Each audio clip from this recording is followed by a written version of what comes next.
সারাদিন রিমঝিম ঝিম কত বৃষ্টি হয়েছে মন জুড়ে। দিশাহারা কোনো পাতা যেন ঝড়ের মুখেতে গেল উড়ে। চোখের পাতায় এত স্বপ্নের ভিড় হয়নি তো আগে। ভোরের আকাশে আলো দেখে পাখি যেন জাগে চঞ্চল।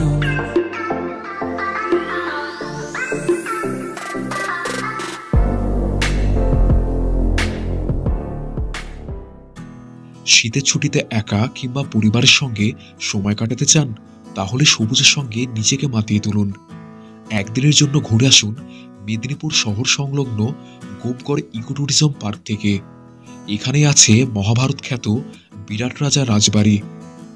হাওড়া থেকে যে কোনো ট্রেনে করে চলে আসুন মেদিনীপুর স্টেশনে। তারপর একটা টোটো রিজার্ভ করে প্রায় 3.5 কিলোমিটার রাস্তা অতিক্রম করে পৌঁছে যান গোপগড় ইকো পার্কে। এখান থেকে পার্কের ভিতর প্রবেশের টিকিট কাটতে হয়। প্রবেশ মূল্য জন প্রতি 10 টাকা করে। মোটর সাইকেল নিয়ে ঢুকলে এক্সট্রা 8 টাকা দিতে হয় এবং টোটো কিংবা ছোট গাড়ি নিয়ে ঢুকলে আরো 40 টাকা এক্সট্রা চার্জ দিতে হয়। টিকিট কেটে নিয়ে আমরা ভেতরে প্রবেশ করলাম।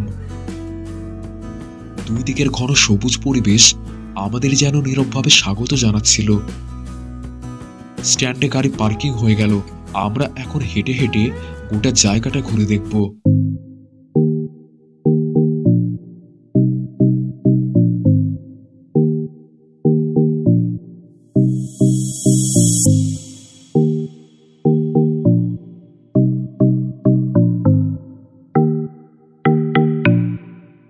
পার্কে প্রবেশ করলে সামনে পড়বে বিশাল ক্লক টাওয়ার, চারদিকে সাজানো বাগান এবং বাচ্চাদের খেলার নানান জিনিস।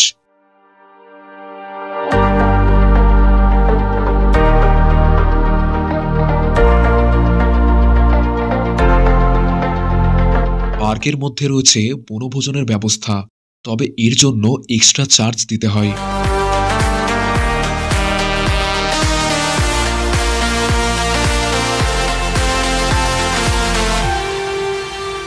যারা নগরকেন্দ্রিক জীবনে অভ্যস্ত, সপ্তাহের শেষে একটা দিন কাটানো যেতে পারে সবুজের মধ্যে। সবুজে ঘেরা বিশাল এই পার্কের মধ্যে এলে সারাদিনের ক্লান্তি নিমেষেই দূর হয়ে যাবে।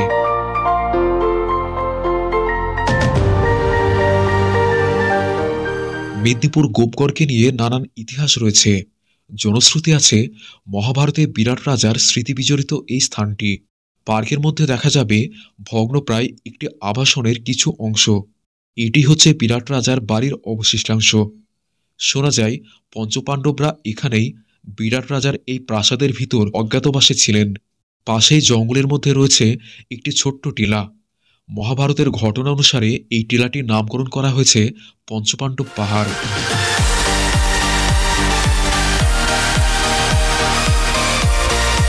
আকাশে প্রচুর মেঘ উঠেছিল। বৃষ্টি নামার আশঙ্কায় জঙ্গলের মধ্যে এই টিলাতে আর যাওয়ার কথা ভাবলাম না। পার্কে এন্টারটেইনের জন্য বিভিন্ন অ্যাক্টিভিটিসের ব্যবস্থা রয়েছে।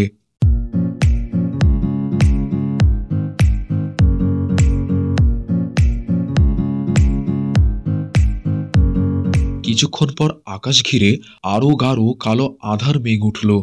বৃষ্টির ফোঁটায় চারিদিকে সবুজ পরিবেশকে আরো সিক্ত করে তুলল।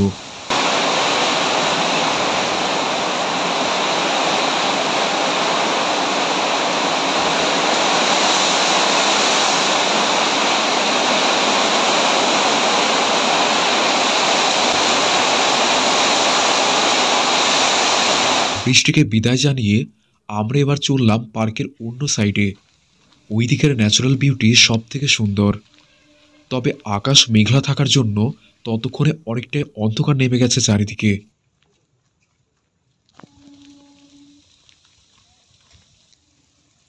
রাস্তার দুই দিকের সারি সারি পাইন গাছ যা এখানকার সৌন্দর্যকে সব থেকে বেশি শোভিত করছিল।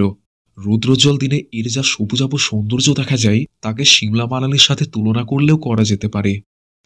তো দর্শক, এই হচ্ছে সেই বাংলার সিমলা মানালি, গরিবের সিমলা। আর আমাদের সিমলা মানালি যাওয়ার কোনো প্রয়োজনই নেই। মাত্র 100 টাকা খরচ করে আপনারা চলে আসুন মেদিনীপুর শহরে। এখানে আপনারা সিমলার ভিউ পেয়ে যাবেন।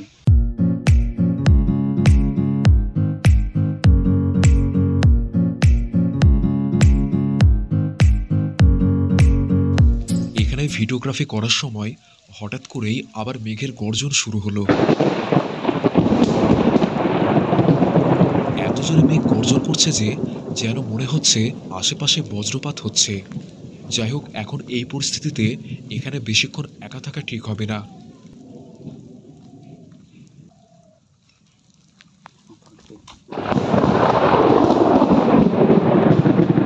তাই এখান থেকে ফিরে গিয়ে গাড়িতে বসাই উচিত কাজ হবে। ভিডিওটি এখানেই শেষ করতে চলেছি। আপনারা সময় করে এখান থেকে একবার ঘুরে আসতে পারেন। কথা দিচ্ছি, আপনি কিন্তু নিরাশ হবেন না। প্রতিদিন সকাল 8টা থেকে বিকেল 5টা 30 পর্যন্ত এই পার্ক খোলা থাকে। আজকের ভিডিওটি কেমন লাগলো কমেন্টে কিন্তু লিখে জানাতে পারেন। ভিডিওটি ভালো লাগলে একটি লাইক দিয়ে শেয়ার করে নিতে পারেন। আর আমাদের চ্যানেলে যদি নতুন হয়ে থাকেন তাহলে এই ধরনের ভ্রমণ সংক্রান্ত আরও নতুন নতুন ভিডিও পেতে চ্যানেলটি সাবস্ক্রাইব করে নেবেন। ভিডিওটি সম্পূর্ণ দেখার জন্য ধন্যবাদ।